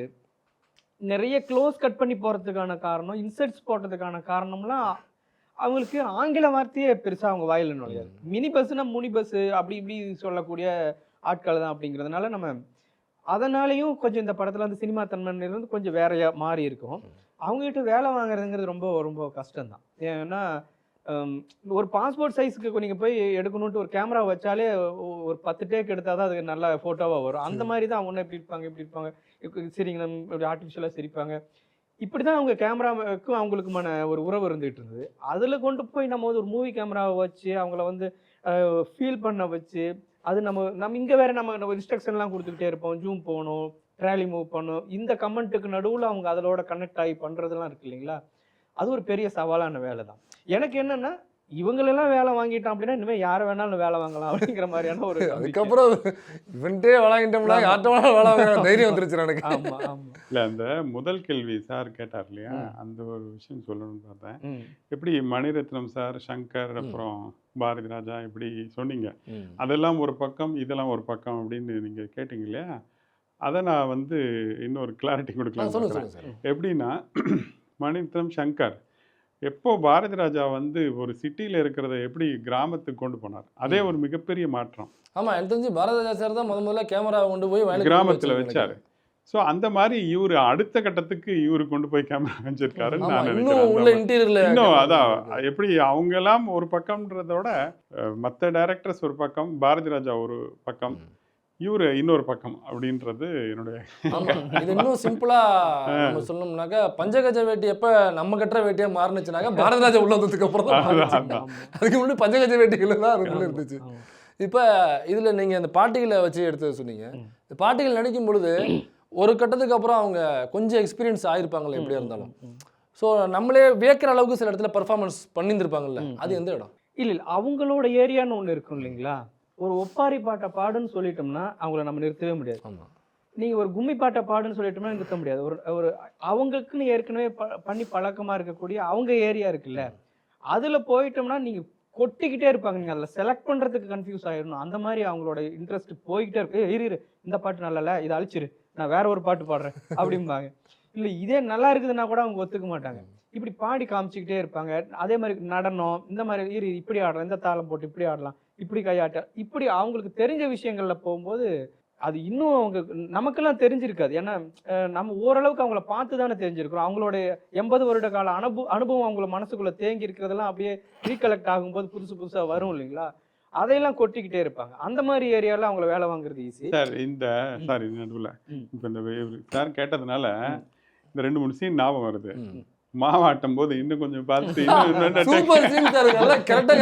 இன்னொரு டேக் அதே மாதிரி கேமரா இன்னும் கொஞ்சம் லெஃப்ட்னு என்னமோ டேக் எடுக்க பார்த்தா முருங்கா இதெல்லாம் எப்படி இதெல்லாம் ஏன்னா இது பயங்கர இன்னசென்ட் காமெடி, பயங்கரமா என்ஜாய் பண்ணுவாரு. நான் விழுந்து சிரிச்சேன் சார். அதான் ரீரெக்கார்டிங் பண்ணும்போது திருப்பி பார்த்துட்டு இருந்தது. இன்னும் நிறைய சீன்ஸ் இந்த மாதிரி இருந்தது. பட் நேரம் கருதி ட்ரிம் பண்ணிட்டாரு. இன்னும் அந்த காமெடி சீன்ஸ் நிறைய இருந்தது. அந்த கொஞ்சம் பெருக்கிற, அதாவது ஷூட்டிங் கூப்பிடுறாரு வாங்கன்ட்டு, இல்லப்பா எனக்கு பெருக்கிற வேலை இருக்கு அப்படின்ட்டு ஒரு ஆயா சொல்றாங்க. இன்னொரு ஆயா அப்படியா சரி லேட் ஆகுது போல இருக்கு நானே பெருக்கிறேன்னு இவர் பெருக்கிறாரு. பெருக்கிட்டேன் வாப்பா அப்படின்னு கூப்பிடுறாரு. திருப்பி இல்லப்பா நான் அதையும் பெருக்கணும் மாட்டை பிடிச்சி அதை கட்டணும் இப்படி ஒவ்வொரு ஏரியாவா நான் அதை பிடிச்சாதான் வரேன் அப்படிங்க. சீக்கிரம் லைட்டு போயிடும், சீக்கிரம் நான் மாடு அங்கே கட்டிருக்குது பிடிச்சி அதை கட்டிட்டு வரேன்பா. இது என்னைக்கு நண்டி போயிட்டு பிடிச்சிட்டு வரேன். சரி நான் போய் பிடிச்சிட்டு வந்துடுறேன். சரி மாட்டை பிடிச்சி அதை கட்டிட்டேன் நீ வாயா போலாம் அப்படின்னா மாட்டுக்கு கள்ளக்கொடி ஒண்ணு கொண்டாந்து போட்டு வந்துருவோம்ப்பா. அப்புறம் சரி நான் அதையும் நானே கள்ளக்கொடி வெட்டு வந்து போடுறேன் அப்படின்னு. இந்த பாத்திரம் வேற கிடக்குதுப்பா அதை ஒண்ணு கழுவிட்டுன்னா வந்துருவோம்ப்பா அப்படின்னு பாத்திரத்தையும் கழுவி வச்சுட்டு கூப்பிட்டு போற மாதிரியான காட்சிகள்லாம் இருந்தது. அதெல்லாம் கொஞ்சம் ஃபுட்டேஜில் போயிடுச்சு. அது பயங்கரமா விழுந்து சிரிக்கக்கூடிய காட்சிகள். அதான் அந்த மாதிரியான ஏரியாக்களில் அவங்க பூந்து விளையாடிடுவாங்க. ஏன்னா நம்ம சினிமாவாகவும் அவங்கள அந்த கிராமமாகவும் தான் நம்ம வச்சிருப்போம். சினிமாவும் கிராமமும் மிங்கிள் ஆகிறது தான் இந்த பயோஸ்கோப்பில் ஒரு மூடு செட் ஆகிருக்கும். நமக்கு கொஞ்சம் சினிமா தெரியும், அவங்களுக்கு அந்த கிராமம் தெரியும். அப்படிங்கும் பொழுது அந்த சினிமாவையும் நம்ம சொல்லிக் கொடுக்குறதும் அதை அவங்க எப்படி தப்பாக பண்ணாங்கிறது அப்படியே ஸ்க்ரீனுக்கு மாற்றும் போது அது அந்த இன்னசென்ஸ் காமெடி. இதில் இந்த சில டெக்னிக்கல் வேர்ட்ஸ்லாம் யூஸ் பண்ணியிருந்தீங்க அந்த எக்யூப்மெண்ட்ஸுக்கு. இப்போ உதாரணத்துக்கு இந்த இதுக்கு கிரேனுக்கு ஒட்டகச்சிவங்கி மாதிரி இருக்கிறதுனால அது ஒட்டகச்சிவங்கின்னு பேர் வச்சிடலாம். அப்போ அது நீங்களே க்ரியேட் பண்ணுறது இருக்குல்ல, ஏன்னாக்கா இது போய் வாங்க முடியாது, வாடகை எடுக்க முடியாது. அப்போ ஊர்லேயே ஒரு லேத்து பட்டுறா இருக்கும், அதில் எங்கள் சித்தப்பன் பெரியப்பன் தான் உட்காந்துருப்பான். அவன்கிட்ட போய் சொன்னோம்னாக்கா அவன் நீ வாடா நம்ம அவனே செஞ்சு கொடுத்துரு. யாரோ ஒரு தொழிலாளி தானே செஞ்சுருப்பார். அதை ஒரு இரும்பை உருக்கி அடிச்சு தொழிலாளி தான் கிரேனாக மாற்றிருப்பார். அப்போ இந்த தொழிலாளியும் முடியும் இப்படி மாற்றி நம்மளே ஈஸியாக க்ரியேட் பண்ணிக்க முடியும் அப்படின்னு உண்மையிலேயே அப்படி தான் பண்ணிங்களா? ஆமாம், வெங்காயம் படம் அப்படி எடுத்தது தான். அதே கருவிகளை வச்சு இப்போ நம்ம இந்த படத்தில் எதை காட்டணுமோ அந்த கருவிகளை வச்சு எடுத்தது தான். வெங்காயம் படத்துக்குன்னு எடுத்த யூஸ்வலான மேக்கிங் பார்த்தாலே தெரியும் இதன் மூலமாக எடுக்கப்பட்டது தான் அப்படின்னு. ஏன்னா நீங்கள் ஒரு கருவியை நீங்கள் உள்ளே கொண்டுட்டு போகணும்னு நினச்சாலே அது ஒட்டுமொத்த யூனிட்டையும் கொண்டு போகிற மாதிரி தான் ஆகிடும். அப்போ அதுக்கான பொருளாதாரம் இல்லை. அப்புறம் டெக்னாலஜி வளர இவ்வளோ பெரிய கோப்ரோ கேமராலேயே நம்ம எடுக்க முடியுதாயிடுச்சு. இப்போ இந்த கேமராவில் இந்த கோப்ரோ கேமராவில் நான் ஒரு பெரிய கிராண்ட் மூவ்மெண்ட்டை பண்ணணுன்னா கூட நீங்கள் நம்ம பெரியார் சொல்லுவாருங்களா, என்னடா 400 கிராம் இருக்கிற கடவுளை 4000 இருக்கிற தேரில் வச்சு கொண்டு போகிறீங்கிற அதே சேம் கான்செப்ட் தான் இங்கே. இவ்வளோ சைஸ் இருக்கிற கோப்ரோ தான் தேவை. அப்போ இதெல்லாம் பார்க்கும்போது தான் இதுக்கு என்னென்ன டெக்னாலஜி எளிமையாக மாறிக்கிட்டே இருக்குது. அப்போ நம்ம அது எப்படியெல்லாம் நம்ம பயன்படுத்துகிற கருவிகளை எப்படியெல்லாம் நம்ம எளிமையாக பயன்படுத்திக்க முடியும். இவ்வளோதான விஷயம், இப்படி மேலே கீழே போகிறதான விஷயம். ஏன்னா கிராமத்தில் இருக்கிறவங்க பெரும்பாலுமே என்னென்னா எல்லா விஷயத்தையும் தானே பண்ணிக்கணும்னு நினைப்பாங்க. ஒரு மம்முட்டி காம்பு போடணும்னு வைங்களேன், ரொம்ப முடியாத கட்டத்தில் தான் அதுக்குன்னு இருக்க ஒரு பட்டறை கொண்டு போவாங்க. முடிஞ்ச அளவுக்கு அதை செதுக்கி போடுறதுக்கு பார்ப்பாங்க. சைக்கிள் பஞ்சர் ஆகிடுச்சுன்னா ரொம்ப முடியலன்னா ரொம்ப பிரச்சனைனா தான் ஒரு சைக்கிள் கடைக்கு கொண்டு போவாங்க. அது சொல்யூஷனு அந்த உப்பு பேப்பர்லாம் வாங்கி வச்சு அவங்களே ஒட்டுறதுக்கு தான் ட்ரை பண்ணுவோம். இப்படி கிராமங்களில் இருக்கிற நடைமுறை ஓகே இதை நம்ம ஏன் பண்ணக்கூடாது அப்படிங்கிற ஒரு மனநிலையும் வந்துச்சு. இதை பண்ணி ஆகணும், ஒரு கிராண்ட் மூவ்மெண்ட்டோட ட்ராலி மூவ்மெண்ட்டோட நம்ம பண்ணணும்னு முடிவு பண்ணிட்டோம். அப்போ இது எளிமையாக இப்படி பண்ணலாமே அப்படின்னு எடுத்தது. அந்த பேர்லாம் எப்படி பிடிச்சிங்க? அது தாத்தா பாட்டிகள் வச்சு அவங்களுக்கு தெரியல. நீங்கள் எத்தனை வாட்டி நீங்கள் தெர்மாகோல் சொன்னாலும் தெர்மாகோயில் தான் அவங்க புரிஞ்சுக்கிட்டாங்க. தெர்மாகோலுக்கு பேர் பெருமாளா? பெருமாகோயில் அவங்க தெர்மாகோல்னு கேள்விப்பட்டதில்லை. அப்போ பெருமாகோயில் தான் சொல்லுவாங்க. அப்போ சரி அதுவே அவங்களுக்கு நீங்கள் ஒரு பொருளை எடுத்துகிட்டு வரணுங்கும் போது ஒரு அடையாளம் இருந்தால் போதும் இல்லைங்களா? பெருமாகோயில் எடுத்துகிட்டோம்னா தெர்மாகோலை கரெக்டாக எடுத்துகிட்டு வந்துட்டால் போதும் நமக்கு. அப்போது ஓகே, இப்போ அவங்களுக்கு புரிகிற மாதிரி பேரை வச்சுட்டு ஒவ்வொரு வாட்டி இல்லைன்னா இதுதான் ட்ரைபேடு இதுதான் ட்ராலின்னு சொல்லியே நம்ம அதுக்கு ஒரு டயர்ட் ஆக்குறத விட அவங்களுக்கு பிடிச்ச பேர்லேயே அவங்க பயன்படுத்திக்கிட்டாங்கன்னா ரொம்ப எளிமையாக இருக்குமே அப்படின்னு அப்படியே பேர் வச்சுட்டு தான் அதுக்கு முன்னாடியுமே. சார் நீங்கள் இதுக்கு மியூசிக் பண்ணும் பொழுது நீங்கள் பார்த்து ரசித்த சில சீன் சொன்னீங்க, அந்த முருங்கக்காய் பறிக்கிறது, இந்த பாட்டிகளுடைய இது சொன்னீங்க. இதை தாண்டி டைரெக்ஷனாக இதில் நீங்கள் விரும்பி பார்த்த சீன்ஸ் ஏதாவது, இது ரொம்ப அருமையாக பண்ணியிருக்காரு, இந்த சின்ன எக்யூப்மெண்ட்டை வச்சுட்டு சின்ன பட்ஜெட்டை வச்சுட்டு இவ்வளோ அருமையாக டைரக்ட் பண்ணியிருக்காருன்னு ஏதாவது ஒரு சீன் சொல்ல முடியுமா? ஒரு சீன்றதோட நான் ரொம்ப பார்த்து வியந்தது, அந்த ஒரு ப்ரொஃபஷனல் சினிமாவில் என்ன ஒரு பெரிய இது இருக்கும்னாக்கா, முன்னாடி ஒரு இருக்கும், அதுக்கு ஒரு பின்னாடி அதுக்கு ஒரு பதில் இருக்கும். இதோட அந்த லிங்க் இருக்கு இல்லையா, அது வந்து சில படங்களில் இருக்கும், சில படங்களில் ரொம்ப நேர்த்தியாக இருக்கும், சில படங்களில் வியப்பாக இருக்கும். எப்படி தான் யோசிச்சாங்களோ அப்படின்ற மாதிரி சில விஷயங்கள் இருக்கும். இப்போது நம்ம வெங்காயத்தில் பண்ணும்போது இதெல்லாம் யோசிக்கல, அவர் இன்னொரு படம் எடுப்பாரான்னு யோசிக்கல. பட் அதோட கிளிப்பிங்ஸ் படத்தில் வருது. சத்யராஜ் வராரு, இவர் வந்து கை கொடுக்குறாரு, என்னமோ ரியலாக நடக்கிற மாதிரியே இருக்கு. இப்போ அந்த டைமில் எடுத்தது தான் இந்த மற்ற அந்த விஷயங்கள். ஃபுட்டேஜ் இங்கே யூஸ் ஆமா. பண்ணியிருந்தாங்க. எப்படி இவர் வந்து இந்த படத்தில் இங்கே உட்காந்துக்கிட்டு ஹலோன்றாரு, சத்யராஜ்ன்றாரு, பாட்டி பேசுகிறாங்க, அதுக்கு பதில் சொல்கிறாங்க. இது ஆக்சுவலி இவரோட திங்கிங் தான், வேற ஒரு விஷயம் தான். இது வந்து எப்படி கிரியேட் பண்ணாருன்னு இன்னும் நான் கேட்கவும் இல்லை. பட் அது எப்படி வேற மாதிரி தான் பண்ணியிருக்காருன்னு எனக்கு தெரியுது. அது வியப்பாக நான் பார்த்தேன். அந்த ஒரு விஷயத்த அந்த கிளிப்பிங்ஸ்லேருந்து வச்சு இதை யோசிச்சாரா, இல்லை எப்படி பண்ணாருன்னு இன்னுமே எனக்கு புரியல, அந்த ஒரு சில விஷயங்கள். அதே மாதிரி சில பாடல்களும் எடுத்திருக்கிறது, நிறைய அந்த லிங்க் இருக்கும். இங்கே முன்னாடி ஒரு ஃபர்ஸ்ட் ஹாஃபில் சொன்னதுக்கு பின்னாடி ஒரு லிங்க் கொடுக்குறாரு இல்லையா, அந்த லிங்க்லாம் வந்து எவ்வளோ ப்ரொஃபஷனலாக இருக்குது, யோசிச்சு கூட பார்க்க முடியாத ஒரு லிங்காக நான் அதோட அந்த பார்த்தேன். வண்டி மொசக்குட்டி, ஆ. அந்த மொசக்குட்டி திரும்ப அங்கே கிடைக்கும் பொழுது ரொம்ப ஆ, டச்சிங்காக இருந்துச்சு அந்த scene. அதுதான். ஸோ இந்த விஷயங்கள்லாம் இருந்தது. நான் அதுதான் நினச்சேன், இந்த இவரோட திங்கிங்க்கு ஒரு படி மேலே போகணுன்னு தான் நான் மியூசிக்காக ரொம்ப மெனக்கெட்டேன் அந்த இதுக்கு. 2வது எனக்கு ரொம்ப டஃப்பாக இருந்தது இந்த படத்துக்கு மியூசிக் பண்ணுறதுக்கு. ஒரு எளிமையான படம்ன்றது எல்லாரும் சொன்னாலுமே, அந்த கன்டென்ட்டும் அந்த விஷயங்களும் வந்து ரொம்ப வேறு களத்தில் இருக்குது. ஒரு வழக்கமான ஒரு லவ்வோ ஒரு ஃபீலோ இப்படி இருந்தால் ஈஸி, இவ்வளோ அனுபவம் இருக்குது, நான் பண்ணிட முடியும். பட் இதில் வந்து அந்த எமோஷன்ஸ் கொடுக்கறதும் சரி, அந்த காமெடிக்கு மியூசிக் பண்ணுறது தான் பெரிய டஃப்பாக இருந்தது எனக்கு. எவ்வளோ ஆப்ஷன்கள் பண்ணி பார்த்தோம், நல்லா இருக்குது, பட் பொருந்துதான்னு பார்த்தா அது கொஞ்சம் முன்ன பின்ன இருந்தது. அதுக்கப்புறம் தான் இன்னும் கொஞ்சம் ஒய்ஜி கம்பெனி மாதிரி ஆயிடுமா? அதான் அது ஒரு பெரிய கொஞ்சம் வன்மத்தை கக்கிக்கிறேன். ஓகே, அந்த மாதிரி சில இடங்கள் இருந்தது. அப்புறம் போக போக தான் அது ஒவ்வொரு விஷயங்களுமே எந்த இடத்துல மியூசிக் பண்ணக்கூடாது, எங்கே மியூசிக் பண்ணணுன்றது நிறைய ஒரு அனுபவத்தில் தெரிஞ்சுக்கிட்டேன் இந்த படத்தில்.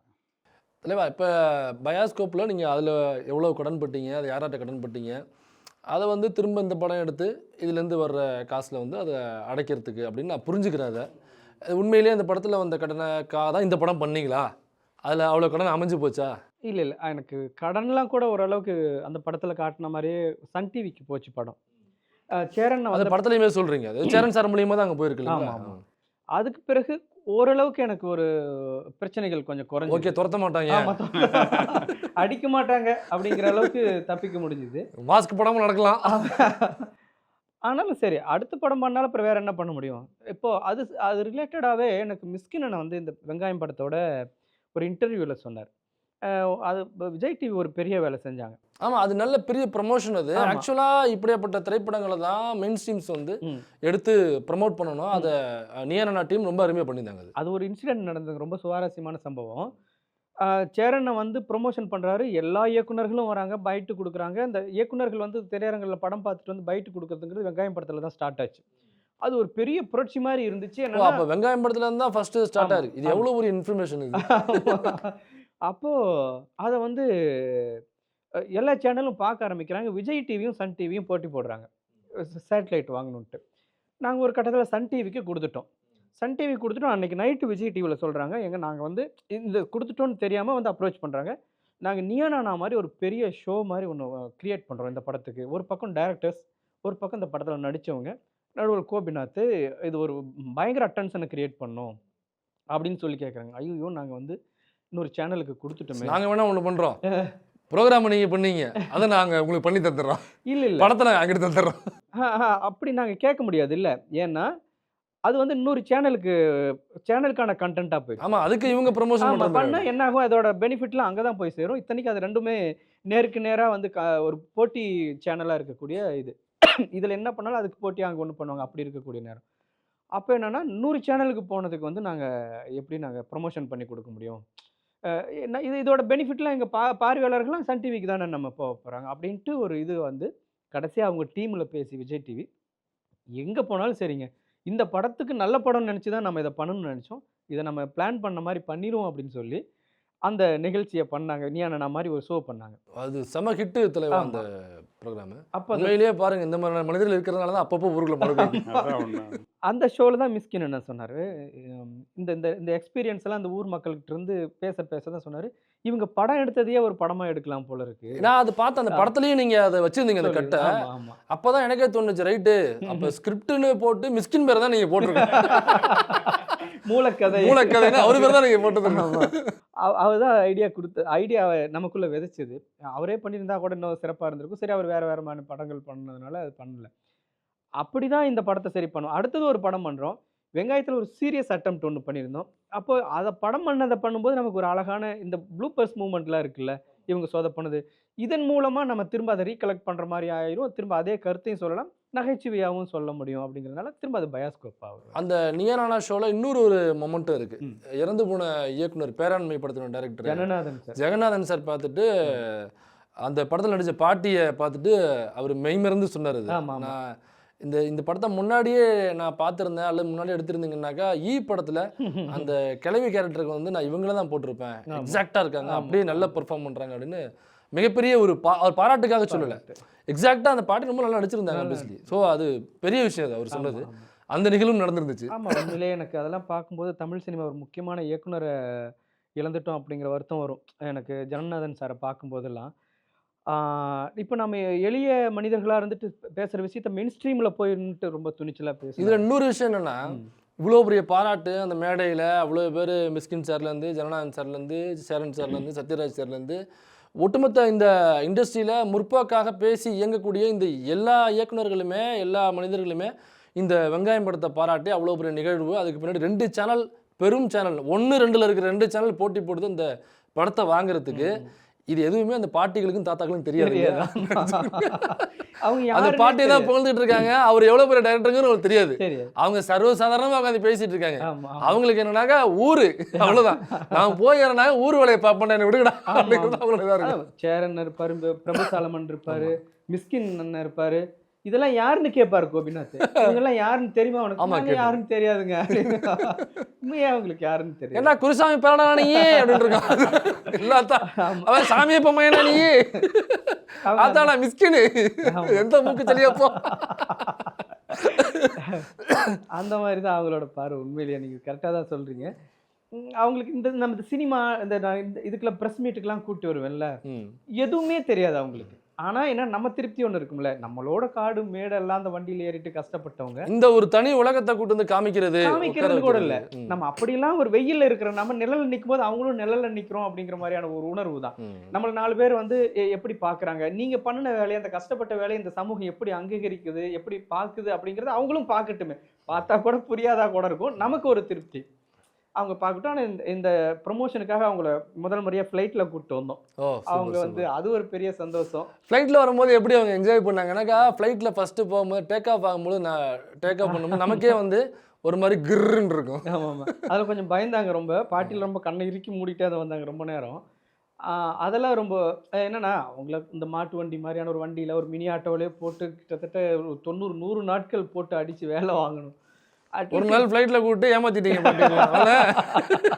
அது என்ன, நம்ம ஒரு மன திருப்தி தான் வச்சுக்கோங்களேன். அவங்களுக்கு ஒரு ஆசை இருக்கும்ல. எத்தனை நாளைக்கு நான் வந்து முகநூலில் கூட எழுதுவேன், ஏரோப்ளான்ங்கிறது வந்து காரண பேருங்க, நம்மள மாதிரி இருக்கிற ஆட்கள் ஏறாமல் இருக்கிறதுனால அது ஏரோப்ளான், ஏறாத பிளான் ஏரோப்ளானாக இருக்குது அப்படின்ட்டு. எத்தனை நாளைக்கு தான் அண்ணாந்து அடிப்பகுதியவே பார்ப்போம், ஒரு நாளைக்கு உள்பகுதியும் பார்க்கட்டுமே அப்படின்ட்டு அவங்கள கூட்டிகிட்டு வந்தோம். சூப்பர், ரொம்ப மகிழ்ச்சியான தருணங்கள். இன்னொன்று, சேரன் சார் வந்து வெங்காயம் படத்துக்குள்ளே வந்து அதை இந்த சேனல்ஸுக்கெல்லாம் அப்படி கொண்டு போகிறது அப்படிங்கிற நிகழ்வு அதில் நடக்குது. அதனால் அந்த படம் வந்து வெளியில் வருது இல்லைங்களா. சேரன் சார் உள்ளே வர வரைக்கும் நீங்கள் ஃபர்ஸ்ட் ரிலீஸ் பண்ணுறீங்க, அந்த படம் வந்து பெருசாக ஒரு எதிர்பார்ப்பு இல்லாத படமாக முடங்கி போகுது.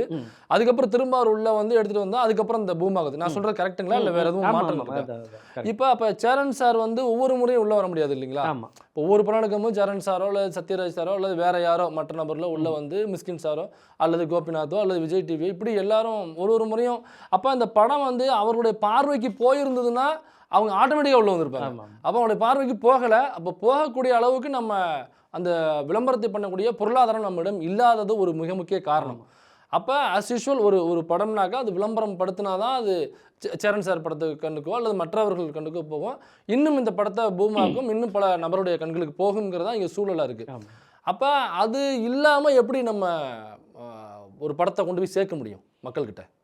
நம்ம எவ்வளோ பெரிய நல்ல உணவு அவங்கள பசிக்காக நம்ம தயார் பண்ணி வச்சுருந்தாலுமே உன்னுடைய பசிக்கான உணவு என்கிட்ட இருக்குடாங்கிறது அவனுக்கு தெரிஞ்சாதான் நம்ம வீட்டுக்கு வருவான். ஆமாங்க, இதுக்கு வந்து நடந்துருச்சுன்னு தான் நினைக்கிறேங்க.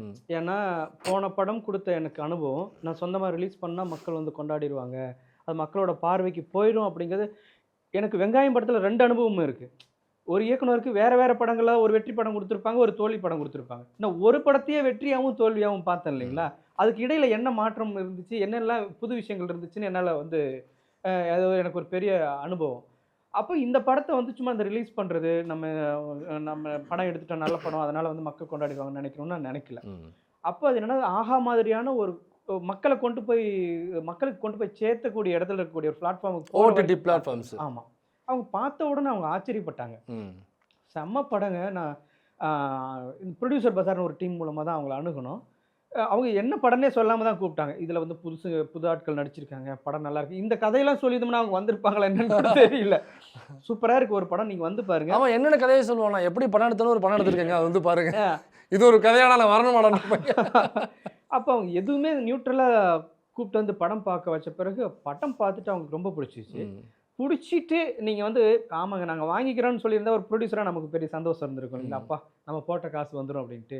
அதை விட ஒரு படைப்பாளியாக இயக்குனராக நமக்கு பெரிய சந்தோஷம் கொடுத்த விஷயம் என்னென்னா, ஆஹா எத்தனையோ படங்களை வாங்குதுங்க, ஆனால் இந்த மாதிரி நல்ல படங்களை வாங்குறதுக்கு நாங்கள் தனியாக ஒரு செக்மெண்ட்டை கிரியேட் பண்ணுறோன்னு சொல்லிட்டு ஆஹா ஃபைண்டுன்னு ஒரு செக்மெண்ட்டை கிரியேட் பண்ணி நாங்கள் மாதம் ஒரு படம் இந்த மாதிரி நல்ல படங்களை ஃபைண்ட் பண்ணி நாங்கள் வந்து எங்களோட டைம் லைனில் நாங்கள் ஷோ பண்ணோம் அப்படின்ட்டு உருவாக்கியிருக்கா அவங்க. அப்படிங்கும்போது இப்போ நம்மள மாதிரியான தொடர்ந்து இப்போ இண்டிபெண்டன்ட் மூவியாக ஒரு மக்களுக்கான படம் பண்ணிட்டு வர மக்களுக்கு, இயக்குனர்களுக்கு ஒரு தளம் இந்த படம் அமைச்சு கொடுத்துருக்கு. அப்படிங்கும்போது ஒரு இயக்குனராக நமக்கு பெரிய சாட்டிஸ்ஃபைடாக இருக்குது. இது ஃபினான்ஷியலாக நிவர்த்தியாக இருக்குங்களா இந்த? ஆமாம், இது சிக்கல் வராது, நம்ம தப்பிச்சிடலாம் அப்படிங்கிற மாதிரியான. அவங்களாம் வந்த பிறகு நமக்கு ஒரு பெரிய திருப்தி வந்துருச்சு.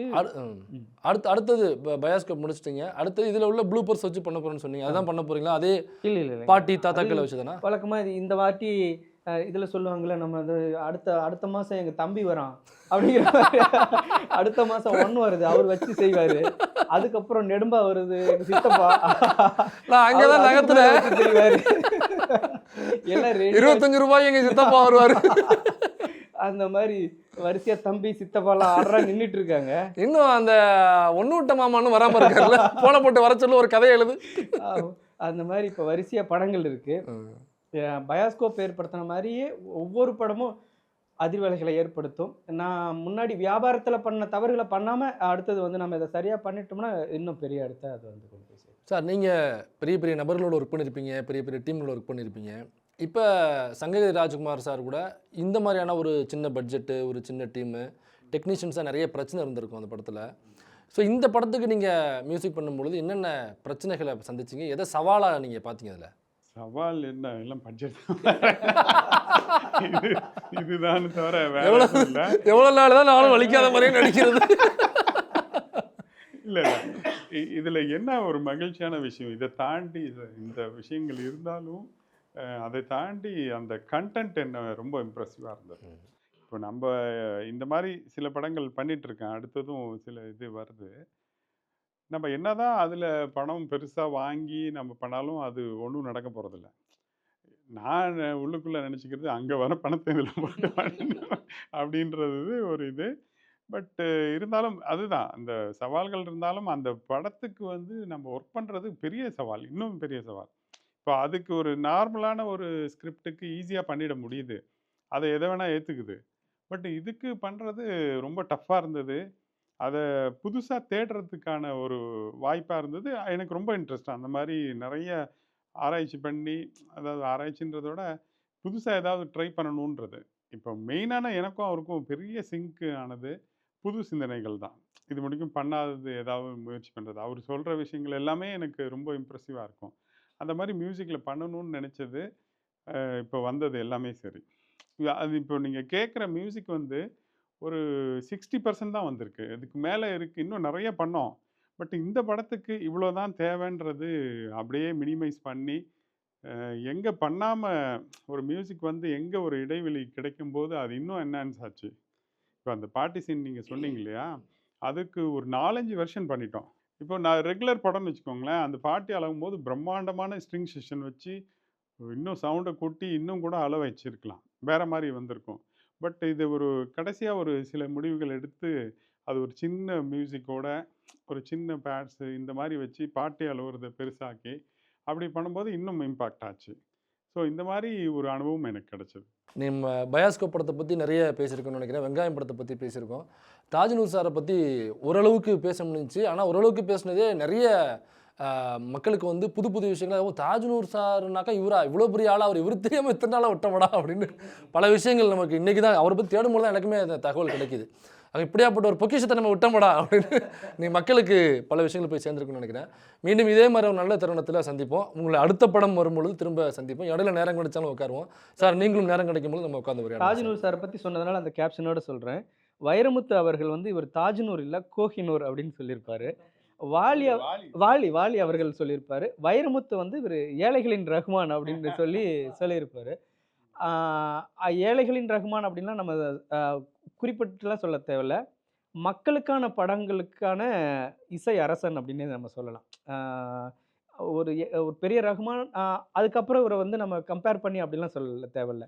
அவர் பெரிய பட்ஜெட் படங்கள்ல அவர் ஒரு அரசர்னா, மக்களுக்காக எடுக்கப்பட்ட படங்கள்ல இவர் ஒரு அரசர். இவர் ஒரு குட்டி தீவோட இளவரசர் அப்படிங்கிற மாதிரி தான் நம்ம சொல்லலாம். அந்த அளவுக்கு முக்கியமானவர் தான். கண்டிப்பாக பயாஸ்கோப் படத்தை பார்க்காதவங்க தயவு செஞ்சு தியேட்டரில் போய் பாருங்கள். பார்த்து உங்களுடைய ஆதரவை கொடுங்கள். கண்டிப்பாக எல்லோரும் ரசிப்பீங்க என்ற நம்பிக்கை உங்களுக்கு நான் விதைக்கிறேன். நீங்கள் நேரம் ஒதுக்கி கலந்துரையாடலுக்கு வந்ததுக்கு ரொம்ப நன்றி தோழர். நன்றிண்ணா.